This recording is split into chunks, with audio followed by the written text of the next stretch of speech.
اللہ کے پاک کلام قرآن مجید میں جو 20واں پارہ ہے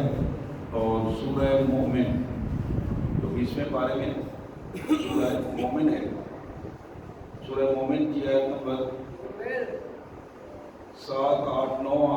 3 آیات ہیں جو آج کے ہمارے اس خطبہ جمعہ کی کا موضوع ہے۔ آئیے سب سے پہلے ان مبارک آیات کا سادہ سا ترجمہ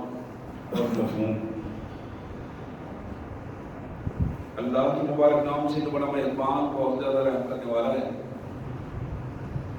الذین یحملون العرش ومن حولہ، وہ فرشتے جنہوں نے عرش عظیم اٹھا رکھا ہے، ومن حولہ اور عرش عظیم کے ارد گرد رہنے والے فرشتے، یسبحون بحمد ربہم، وہاں اپنے پروردگار کی تسبیحات اور اللہ کی حمد بیان کر رہے ہیں۔ وَيُؤْمِنُونَ بِهِ، اور اپنے اللہ پر اعتماد کا اظہار کر رہے ہیں، ایمان کا اظہار کر رہے ہیں۔ وَيَسْتَغْفِرُونَ لِلَّذِينَ آمَنُوا، اور ساتھ ہی ساتھ ایمان والوں کے لیے اللہ کے حضور بخشش کی دعائیں مانگ رہے ہیں۔ وہ فرشتے جنہوں نے عرش عظیم کو اٹھایا ہے اور ارد گرد کے سارے ماحول میں رہنے والے وہ فرشتے اللہ کی تسبیحات کے ساتھ ساتھ اللہ کی تحمیدات بیان کر رہے ہیں، اللہ پر ایمان کا دعویٰ کر رہے ہیں، اور ایمان والوں کے لیے اللہ سے بخشش کی دعائیں کر رہے ہیں، اور وہ عرض کر رہے ہیں ربنا وسعت كل شيء رحمتا وعلما، اے ہمارے مالک، آپ نے ہر چیز میں رحمت اور علم کو اپنے علم اور اپنی رحمت سے گھیر رکھا ہے، وسعتیں عطا فرما دی ہیں۔ اپنے رحمت اور اپنے علم سے خصوصی مہربانی کرتے ہوئے فاغفر للذین تابوا، تیرے وہ بندے جو تیرے حضور توبہ کر رہے ہیں، اپنے گناہوں کی معافی چاہتے ہیں، اپنے ان بندوں پر اپنی رحمتیں نازل فرما، اپنے علم سے انہیں معاف فرما دے۔ واتبعوا سبیلک، تیرے یہ بندے وہ ہیں جو توبہ بھی کر رہے ہیں اور ساتھ ہی ساتھ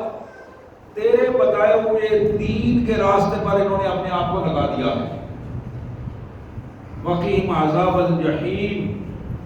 جہنم کے بھڑکتی ہوئی آگ کے عذاب سے انہیں بچا لینا۔ پھر وہ دعائیں کر رہے ہیں ربنا وادخلهم جنات عدن التي وعدتهم، اے ہمارے پروردگار، اپنے ان پیارے بندوں کو جو آپ سے توبہ مانگ رہے ہیں، جو آپ کے حضور توبہ کر رہے ہیں، گناہوں کی معافیاں مانگ رہے ہیں، تیرے دین پر جمے ہوئے ہیں اور تیرے دین پر اپنے آپ کو اتباع کے طور پر لگا رکھا ہے انہوں نے، پروردگار انہیں اپنی جنتوں نعمتوں بھری جنت عطا فرما دے، وہ جو ہمیشہ ہمیشہ کی رہنے والی جنتیں ہیں جو تو نے اپنے بندوں کے ساتھ وعدہ کیا ہے۔ الذی وعدتہم، انہی بندوں کے ساتھ تم نے ان جنتوں کا وعدہ فرمایا ہے اور یہ جنتیں انہیں عطا فرما دے۔ ومن صلح من آبائہم وازواجہم وذریاتہم، پروردگار ان کے باپ دادا، ان کی بیویاں، ان کی بچے، ان کی بچیاں، اولادیں، ان میں سے جو بھی نیک ہوگا، جو بھی تیرے حضور تیرے دین کے حوالے سے چلنے والا، اور جو بھی تیرے حضور توبہ کرنے والا ہوگا، رب العزت ان سب کو جنتوں میں اکٹھا کر دے۔ ان ایمان والوں کو، ان کے باپوں کو، ان کے دادا کو، اور یہ فرشتوں کی دعائیں آپ ذرا اندازہ کیجیے کہ کس انداز کی وہ دعائیں کر رہے ہیں ان کی بیویوں کو، ان کے بچوں کو، یعنی ان کی ساری خوشیاں جنتوں میں ان کے گھر میں ان کو عطا کر دیں۔ انکا، بے شک تو، انت العزیز، طاقت تو صرف تیرے پاس ہے، اختیار تو صرف تیرا ہے، الحکیم، اور تو غالب حکمت والا ہے، اپنے اختیار کو استعمال کرنا بھی جانتا ہے۔ انکا انت العزیز الحکیم۔ اور فرشتوں کی دعائیں جہاں تک نہیں رکی، پھر وہ دعائیں کر رہے ہیں عرش عظیم کو اٹھانے والے فرشتے، عرش عظیم کے ارد گرد رہنے والے فرشتے، واقعہ السیئات، پروردگار اپنے ان بندوں کو اپنی نافرمانیوں سے بچا لینا، واقعہ السیئات، پروردگار اپنے ان پیارے بندوں کو، توبہ کرنے والے بندوں کو آئندہ اپنی نافرمانیوں سے محفوظ رکھنا، اپنی رحمت سے انہیں گھیر لینا اور انہیں نافرمانیوں سے محفوظ فرما دینا۔ وَمَن تَقِ السَّيِّئَاتِ يَوْمَئِذٍ فَقَدْ رَحِمْتَهُ۔ یہ بات حقیقت ہے کہ آج کے دن جو اس پوزیشن میں آ گیا کہ اللہ کی نافرمانیوں سے وہ محفوظ رہا، یہی وہ بندہ ہے جو اس کو اللہ کی رحمت نے گھیر دیا، یہی وہ بندہ ہے جو اللہ کی رحمتوں میں ہوگا۔ وَذَلِكَ هُوَ الْفَوْزُ الْعَظِيمُ۔ اور حقیقت یہ ہے کہ یہی بڑی کامیابی ہے، یہی بڑی کامیابی ہے۔ میرے پیارے بھائیوں بہنوں، یہ مبارک آیات جو میرے اور آپ کے لیے خوبصورت دعاؤں کی صورت میں فرشتوں کی ان دعاؤں کو کائنات کے مالک نے ہم تک پہنچا دیا ہے، تاکہ ہمیں بھی پتہ چل جائے کہ ہمیں کون کون سے کہاں کہاں ہمارے لیے دعائیں ہو رہی ہیں۔ اللہ تبارک و تعالیٰ کا یہ انعام ہے، مالک کا یہ کرم ہے، اللہ کے فرشتے جو اللہ کی تحمید کے لیے پیدا کیے گئے، اللہ کے حضور تسبیحات کے لیے پیدا کیے گئے، اللہ کے حضور تکبیرات کے لیے پیدا کیے گئے، وہ نورانی مخلوق کائنات کے مالک کے خاص کرم سے وہ بھی اللہ کے بندوں کے لیے دعا گو ہیں۔ آج رمضان المبارک اپنے آخری عشرے میں بھی اختتام کی کیفیت کو پہنچ رہا ہے، اور یہ جمعہ آپ جانتے ہیں کہ یہ جمعۃ الوداع کی کیفیت میں ہے، یعنی رمضان المبارک کا یہ آخری جمعہ ہے، اور یہ لمحات اور یہ ساعتیں ہر بندہ مومن کو جھنجھوڑ کر کہہ رہی ہیں کہ دیکھو، اپنے آپ کو بار بار دیکھو، ابھی تھوڑا سا وقت ہے، گناہوں کو بخشوا سکے کہ نہیں بخشوا سکے، کچھ اپنا کھاتا کم کیا کہ نہیں کیا۔ یہ وہ آیات بھی اور یہ رمضان المبارک کی ساعتیں بھی بار بار ہمیں توجہ دلا رہی ہیں۔ اور حضرات، جب تک انسان کی نیت نہیں بدلتی اس وقت تک اس کا عمل بیکار رہتا ہے۔ ہر عمل کی بنیاد اور اس کی تہ میں نیت کام کرتی ہے۔ وہ آپ نے روزہ رکھا ہو، نمازیں پڑھ رہے ہوں، معاشرے میں کوئی کام بھی کر رہے ہوں، کیا جانے والا کوئی کام کس بنیادی نیت کے تحت کیا گیا ہے، وہ دکھائی کیا نظر کیا آ رہا ہے، دکھائی کیا دے رہا ہے، یہ ایک الگ سوال ہے، لیکن اصل اس کی قیمت اس کی نیت متعین کرتی ہے۔ میرے پیارے بھائیوں، بندہ مومن کی نیت ہمیشہ اللہ کی رضا کی نیت ہوتی ہے، اللہ کے یہاں اخلاص کے ساتھ اللہ کو خوش کرنے کے لیے، اللہ کی خوشنودی کے لیے، اللہ کی اطاعت کے لیے، یہ وہ نیت ہے جو بندہ مومن کو سب سے زیادہ اللہ کے قریب کر دیتی ہے۔ لیکن جہاں اللہ کی خوشنودی نہ ہو، جہاں اللہ کی رضا مطلوب نہ ہو، اس میں کمزوری آ جائے، اس میں کمی آ جائے، اس میں ریاکاری آ جائے، اس میں کوئی اور جذبہ، نامبارک جذبہ کوئی ایسا آ جائے، تو پھر وہ جہاں نیت بدلتی ہے وہاں اس کا رزلٹ بدل جاتا ہے، نتائج بدل جاتے ہیں۔ حقیقت یہ ہے، دین اسلام شوق کا نام ہے، محبت کا نام ہے۔ جتنا جذبہ خوبصورت ہوگا، جتنا شوق زیادہ ہوگا، جتنی محبت دین کے ساتھ، اللہ اور اللہ کے رسول کے ساتھ زیادہ ہوگی، اتنا زیادہ بندہ اللہ کے مقبول بندوں میں شمار ہوگا۔ لیکن جتنا آدمی قانونی اسلام کو سمجھتا چلا جائے گا اور قانونی طور پر اسلام پر عمل کرتا چلا جائے گا، جو شوق اور جذبے سے خالی ہوگا اس کا عمل، تو پھر نتائج جو ہیں اسی کیفیت میں اس کو حاصل ہوں گے۔ صحابہ کرام رضوان اللہ علیہم اجمعین میں جو چیز بنیادی طور پر کام کر رہی تھی، جس چیز نے انہیں دنیا میں عام انسانوں سے برتر انسان بنا دیا تھا، وہ بنیادی چیز نیت کا اخلاص تھا، نیت کا اخلاص تھا۔ جس چیز کے معاملے میں بھی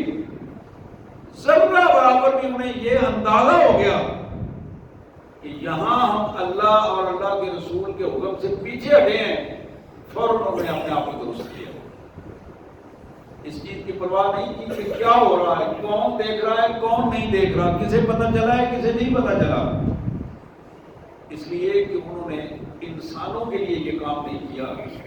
وحدہ لا شریک کے لیے یہ عمل کیا۔ بالکل اسی کیفیت میں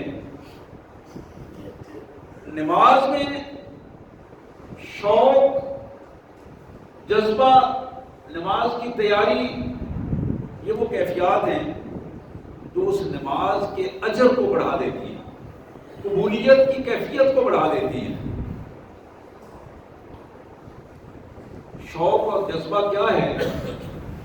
اللہ کے پیارے حبیب صلی اللہ علیہ وسلم نے فرمایا، وہ 7 بندے، 7 قسم کے لوگ جو کل قیامت کے دن، حشر کے دن، جن کو اللہ تعالیٰ بلا کر فرمائیں گے فرشتوں کو کہ جاؤ لے جاؤ، میرے یہ وہ بندے ہیں جنہیں پروٹوکول کے ساتھ، ادب کے ساتھ، استقبال کے ساتھ وی آئی پی ویٹ روموں میں بٹھاؤ، ویٹنگ روموں میں بٹھاؤ، اس وقت تک جب تک لوگوں کا حساب ہو رہا ہے اس وقت تک انہیں وہاں بٹھاؤ، اور وہ ویٹنگ روم ہوں گے عرش عظیم کے سائے کے نیچے، یوم لا ظل الا ظلہ، جس دن عرش عظیم کے سائے کے علاوہ کوئی سایہ نہیں ہوگا۔ اس میں ایک قسم کے لوگ، ویسے تو بہت سارے لوگ، آپ نے 7 لوگوں کو گنوایا ہے، جس میں سب سے پہلا جس شخص کا نام ہے امام عادل، امام عادل، عدل و انصاف کرنے والا بادشاہ، سربراہ، کسی ملک کا سربراہ، قوم کا سربراہ، برادری کا سربراہ، امام عادل، عدل و انصاف کرنے والا، یہ بڑا اہم پہلو ہے۔ یہ امام گھر کا بھی امام ہے، اپنے گھر میں باپ جو گھر کا سربراہ ہے وہ اگر عدل و انصاف کرتا ہے تو وہ بھی اسی زمن میں آئے گا، لیکن اگر وہ اپنے گھر میں عدل و انصاف نہیں کر پاتا، کسی کے ساتھ بغض ہے اور کسی کے ساتھ مہربانیاں ہیں، اپنے گھر کے اندر وہ انصاف کے طور طریقے کو رائج نہیں کر سکا تو یہ اس کی اپنی سربراہی کو تباہی اور بربادی کے طرف لے جانے والی بات ہے۔ بالکل اسی طرح کسی ادارے کا سربراہ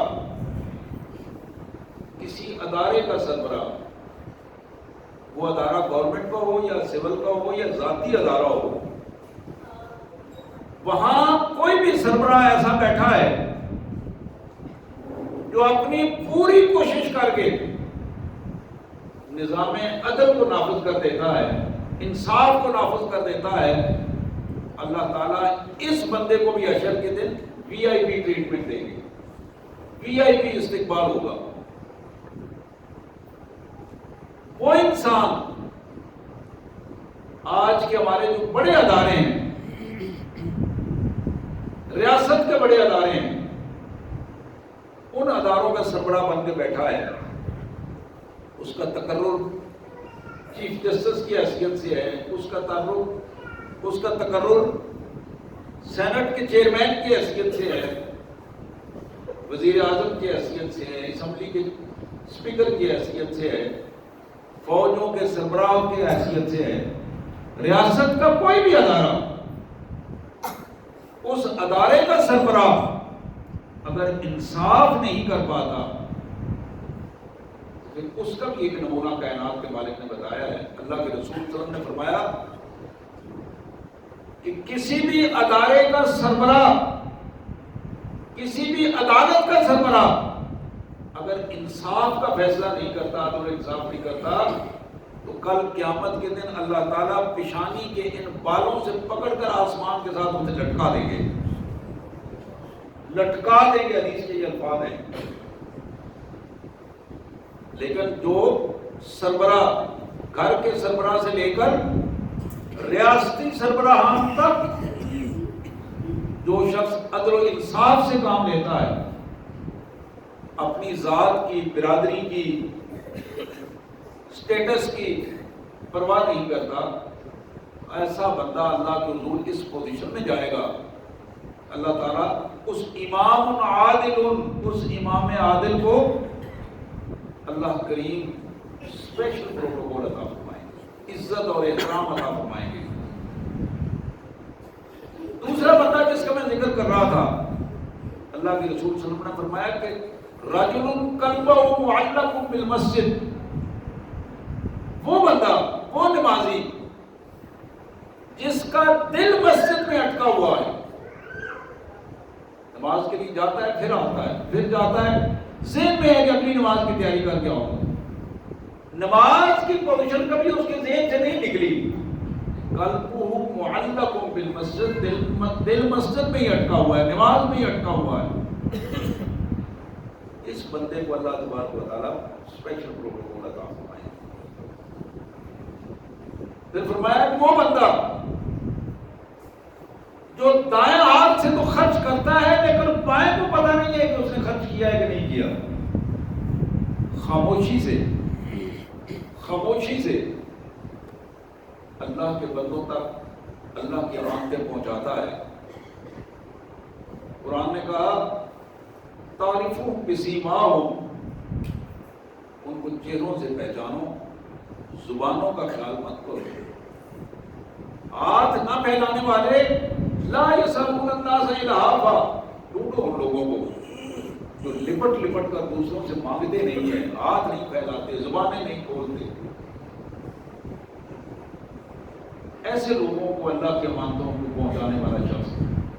دائیں ہاتھ سے خرچ کرتا ہے، بائیں کو پتہ نہیں ہے، اللہ کے رسول صلی اللہ علیہ وسلم نے فرمایا کہ اس بندے کو اسپیشل پروٹوکول کرے گا، اللہ تعالیٰ اس کو اسپیشل عزت عطا فرمائیں گے۔ اسی طرح اللہ کے رسول صلی اللہ علیہ وآلہ وسلم نے فرمایا جتنا شوق، جتنی محبت جس شخص کو اللہ تبارک و تعالیٰ کے نظام سے ہوگی، اللہ سے ہوگی، اللہ کے رسول صلی اللہ علیہ وسلم سے محبت ہوگی، عمل کرتے ہوئے شوق سے وہ عمل کرے گا، اتنا زیادہ وہ اللہ کے قریب ہوگا، اتنا زیادہ اسے اجر ملے گا۔ میرے پیارے بھائیوں، یہ جاتی ہوئی رمضان کی ساعتیں، گزرتے ہوئے لمحات ہم سے یہ پوچھ رہے ہیں کہ تم نے کیا کچھ حاصل کیا، کیا کچھ حاصل کیا ہے؟ اور بنیادی طور پر وہ حاجی صاحب کو معلوم ہے، اللہ کے رسول صلی اللہ علیہ وسلم جمعے کے دن مسجد میں جب تشریف لائے، ممبر کی تینوں سیڑھیوں پہ آمین کہہ کر، پاؤں رکھ کے آمین کہہ کر واپس آ گئے۔ پوچھنے پر آپ نے فرمایا کہ ایک وہ بندہ جس کے حوالے سے جناب جبرائیل نے بد دعا کی کہ رمضان اس کو زندگی میں ملا اور وہ اپنے گناہ نہیں بخشوا سکا، رمضان آیا، یہ تندرست تھا، حالات ٹھیک تھے، وسائل موجود تھے، لیکن یہ اپنے گناہ نہیں بخشوا سکا، گناہوں میں اضافہ کیا اس نے۔ شقی من حرم، اللہ کے رسول صلی اللہ علیہ وسلم نے فرمایا بڑا بدبخت انسان ہے جو رمضان میں بھی محروم ہو گیا، بڑا ہی بدبخت انسان ہے وہ۔ یہ وہ کیفیت ہے، اگر ہماری سمجھ میں بات آ جائے کہ روزے کو کتنے شوق سے رکھا ہے ہم نے، روزے کو کتنے شوق سے ہم نے پورا کیا ہے۔ اونچا بولنے والا اونچا بول رہا تھا، لیکن میں اپنی آواز کو نیچا کر رہا تھا، اس لیے اس کو بتایا کہ اتنی صائم، میں روزے دار ہوں۔ اور فور پکنے والا اور فور پک رہا تھا، اس کو اس کا ادراک نہیں تھا، لیکن میرا جواب اس کے لیے یہی تھا کہ اتنی صائم، کہ بھائی میرا تو روزہ ہے، میں تمہارا کوئی جواب نہیں دوں گا۔ اسی کیفیت میں راتوں کے قیام کا بھی پہلو بڑا اہم پہلو ہے، لیکن یہ میں نے پچھلے خطبات میں بھی عرض کیا تھا، ایسا نہ ہو کہ راتوں کو قیام کر کے فرائض ہاتھ سے نکل جائیں، اور اکثر یہ ہوتا ہے کہ رات بھر جاگتے رہے اور صبح کی نماز قضا ہو گئی۔ اکثر نوجوانوں میں یہ اکثر کیفیت ہوتی ہے، جنہوں نے کبھی کبھی جاگنا ہوتا ہے، بڑے شوق سے تاک رات آئی اور وہ تاک رات کو جاگتے رہے، عشاء کی نماز تو پڑھ لی، لیکن صبح کی نماز پڑھتے ہوئے آنکھیں بند ہونے لگی اور وہ سو گئے اور پھر فرض قضا ہو گئے۔ رات جس کا اجر ملنا تھا، الٹا وہ عذاب اور گناہ لے کر لوٹے۔ اس پہلو کو بڑا ہمیں اپنے ذہن میں رہنا چاہیے، ہمارے ذہن میں رکھنا چاہیے ہمیں اس کو، کہ جو ہم نیکی کر رہے ہیں، جس سے ہم اللہ کی رضا حاصل کرنا چاہتے ہیں، ایسا نہ ہو کہ وہ نیکی بجائے نیکی کے ہمارے لیے وبال کی پوزیشن بن جائے۔ اللہ کے پیارے حبیب صلی اللہ علیہ وسلم کے ساتھی صحابہ کرام جن کا میں ذکر کر رہا تھا، اور اللہ کے نیک بندے رو رو کر اپنے جذبات کو آنسوؤں کی صورت میں اپنے اللہ کے حضور پیش کرتے تھے، اپنے جذبات کو، اپنی توبہ کو آنسوؤں کی صورت میں اللہ کے حضور پیش کرتے تھے۔ اور اللہ کے رسول صلی اللہ علیہ وسلم نے فرمایا کہ دو قطرے ایسے ہیں جو اللہ کو بڑے محبوب ہیں، بڑے پسند ہیں، اور جس بندے کے وہ قطرے آنکھوں سے نکلنے والا آنسو اور شہید کے جسم سے نکلنے والا خون کا قطرہ اپنی جگہ جب چھوڑ دیتا ہے تو اللہ تبارک و تعالیٰ اس کے گناہوں کو معاف فرما دیتا ہے۔ پھر فرمایا کہ دو آنکھیں ایسی ہیں، عینان لا تمسهم النار، عین بکت من خشیت اللہ وعین تحرس فی سبیل اللہ۔ دو آنکھیں ایسی ہیں، اللہ تبارک و تعالیٰ ان کو کبھی بھی جہنم میں نہیں پھینکے گا۔ لا تمسهم النار، آگ نہیں چھو سکے گی ان کو. ایک آنکھ وہ فقط من خشیت اللہ، جو اللہ کے خوف سے، اللہ کے ڈر سے بندہ رو پڑا، آنسو بہائے اور اس کی ہچکیاں بند گئیں، وہ آنسو رک نہیں رہے. کعبۃ اللہ میں حسن بصری نے دیکھا رحمت اللہ علیہ، ایک بندہ کعبہ کے غلاف کو پکڑ کر نیچے جھکا ہوا ہے اور ہزاروں قطار ہو رہا ہے، ٹیکریں نکل رہی ہیں، اس کی آواز آ رہی ہے اور ایسے ہے جیسے اس کو ہوش و حواس گم ہو گیا. اس کے کہنے لگے میں بڑا پریشان ہوا، آگے پہنچا تو میں نے اسے کہا بھائی لگتا ہے تم سے کوئی بہت بڑا گناہ ہو گیا ہے، آؤ میں حسن ہوں، بصرہ سے آیا ہوں، تمہارا بھائی ہوں، مل کے دعا کرتے ہیں اللہ تعالیٰ تمہارے گناہوں کو معاف کرے گا، حوصلہ کرو. کہتے ہیں اس پر اثر نہیں ہوا. میں اور آگے بڑھا، اس کے کندھے کو ہلایا میں نے اور اپنی بات کو دہرایا، اور جب اس اللہ کے بندے نے اوپر دیکھا تو پھر حسن گر پڑے زمین پر، اس لیے کہ وہ رونے والا شخص عبداللہ بن عمر تھا. وہ شخص اللہ کے رسول صلی اللہ علیہ وسلم کا محبوب صحابی تھا، جلیل القدر صحابی تھا. اس جلیل القدر صحابی کی پوزیشن یہ تھی کہ وہ اپنے آنسوں سے اللہ کے حضور اپنے توبہ کے الفاظ پیش کر رہا تھا اللہ کے دربار میں.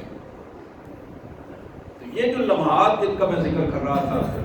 ان لمحات کا بنیادی تقاضا یہ ہے کہ ہم اپنے آنسوؤں کے ساتھ اپنے گناہوں کو دھلوا سکتے ہیں، اور وہ اللہ کا خوف اور اللہ کی محبت، اور پھر ایک ایک چیز جس کو اللہ کے حضور ہم نے پیش کرنا ہے. ہم سادہ انداز میں کہتے ہیں یہ مغفرت کا عشرہ ہے، بس استغفر اللہ پڑھ کے نہیں پتا کہ استغفر اللہ پڑھ رہے ہیں تو اس کا مطلب کیا ہے، میں کیا کہہ رہا ہوں اللہ کے حضور. لیکن جب آدمی رو کر آنسوؤں کے ساتھ یہ سمجھتے ہوئے عرض کر رہا ہے کہ میرے مالک میرے گناہوں کو معاف کر دیں، میں بڑا گناہ گار ہوں، میرے گناہوں کو معاف کر دیں، اور کوئی ذریعہ نہیں ہے میرے گناہوں کو معاف کر دیں. جب ان جذبوں کے ساتھ، اس خلوص نیت کے ساتھ اللہ کے حضور اپنے گناہوں کو معاف کروانے کی کوشش کرے گا، یقین کریں کہ اللہ کی رحمت بڑی وسیع ہے، بڑی وسیع ہے. اور اللہ نے یہ کھلے الفاظ میں اپنے بندوں تک یہ بات پہنچائی ہے کہ میرے بندو، میری رحمت میرے ناراضگی اور غضب پر سبقت لے گئی ہے. مشکات کی بڑی معروف حدیث ہے، نبی رحمت صلی اللہ علیہ وسلم نے فرمایا کہ میرا اللہ فرماتا ہے کہ میرے بندو، تم میں سے کلکم خطاؤون، ہر بندہ گناہ گار ہے، ہر بندہ خطا کار ہے، سوائے اس کے کہ جو میری رحمت میں ڈھکا ہوا ہے، اور جس کو میری رحمت نے ڈھانپا ہے وہ گناہوں سے بچ سکے گا. اور پھر اللہ نے فرمایا کہ میرے بندو، تم میں سے جو بندہ بھی میرے حضور آ کے سر رکھ دے، اپنے گناہوں کا اعتراف کرے، گناہوں کو گنوائے، اور پھر ایک ایک گناہ کو میرے حضور پیش کرے، اللہ فرماتے ہیں کہ میں اس کے سارے گناہ معاف کر دوں گا. ولا ابالی، مجھے کوئی پوچھنے والا نہیں ہے، مجھے کوئی پرواہ نہیں ہے، یہ میرا اختیار ہے، اور میں اپنے اختیار سے یہ سارا سلسلہ. پھر دوسری حدیث مبارک میں اللہ فرماتے ہیں کہ تم میں سے اگر ایک آدمی زمین سے لے کر آسمان تک گناہوں کو سے بھر کے آتا ہے،